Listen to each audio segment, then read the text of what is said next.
Continue à parler musique. Alors musique et documentaire. Ouais. Ce matin, Joe Hume, numéro 1 des streamings sur Netflix cette semaine. Ouais. Devant Stranger Things, c'est le récit de l'écroulement de l'empire de celui qu'on appelait Puff Daddy. Un type est assis sur un lit face à une fenêtre qui donne sur les hauteurs de New York. Sur le toit de l'immeuble d'en face, des policiers qu'on devine sont en train de le surveiller. Lui, il est au téléphone avec Mark Agniflo, son avocat. Lui, c'est Sean Combs, alias Puff Daddy, P. Diddy ou simplement Diddy. Et le ciel est en train de lui tomber sur la tête. When it's real, feeling's hard to conceal. Can't imagine all the pain I feel. Give anything to hear half your breath. I know you're still living your life after. C'est dur à écouter ça maintenant. C'est difficile à écouter et ce sera encore plus difficile quand vous aurez regardé cette série.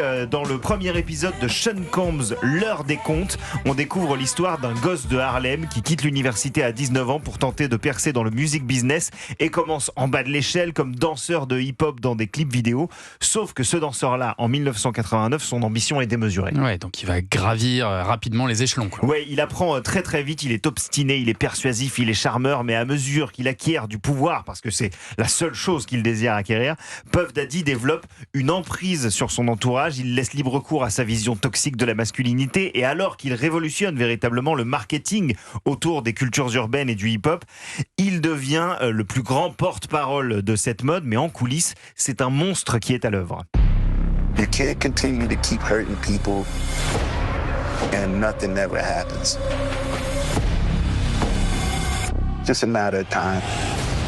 Voilà, ce n'est qu'une question de temps. Ouais. On ne peut Et pas alors continuer à faire du mal aux gens et rien ne va se passer. Mais alors cette affaire Puff Daddy, elle explose en 2024. Ouais. Le verdict, il est tombé là en juillet dernier et finalement il est assez léger ce verdict. Oui, 50 mois de prison. Pourtant, les chefs d'accusation étaient tombés par dizaines. Les vidéos accablantes, on s'en souvient, circulaient partout sur Internet. Et au final, 50 mois de prison pour transport à des fins de proxénétisme. Et alors pourquoi un documentaire aujourd'hui là ? Parce qu'un autre rappeur clame haut et fort depuis des années que Puff Daddy est un monstre Ouais, c'est protégé par toute une industrie. Et ce rappeur, c'est aussi le producteur de cette série, c'est 50 Cent.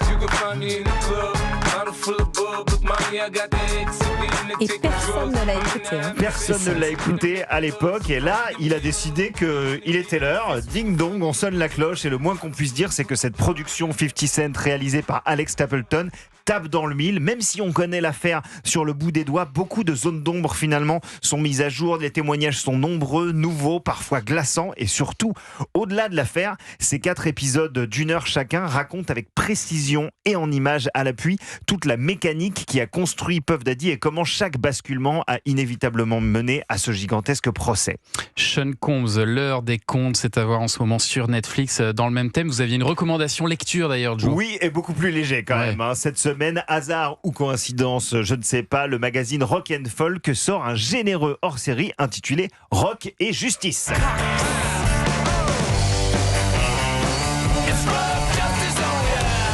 Rock et Justice, c'est écrit par Fabrice Epstein, avocat au bureau de Paris, chroniqueur pour Rock & Folk, auteur de 2 ouvrages sur le sujet, Rock and Roll Justice et Black Music Justice.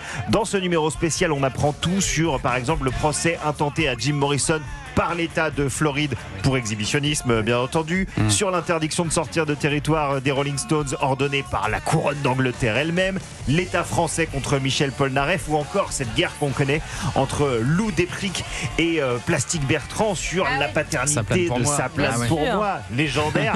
Plagiat, règlement de compte politique, parfois même meurtre. C'est de temps en temps très drôle, parfois pathétique, toujours passionnant. C'est disponible en kiosque pour la somme de 10,50 €.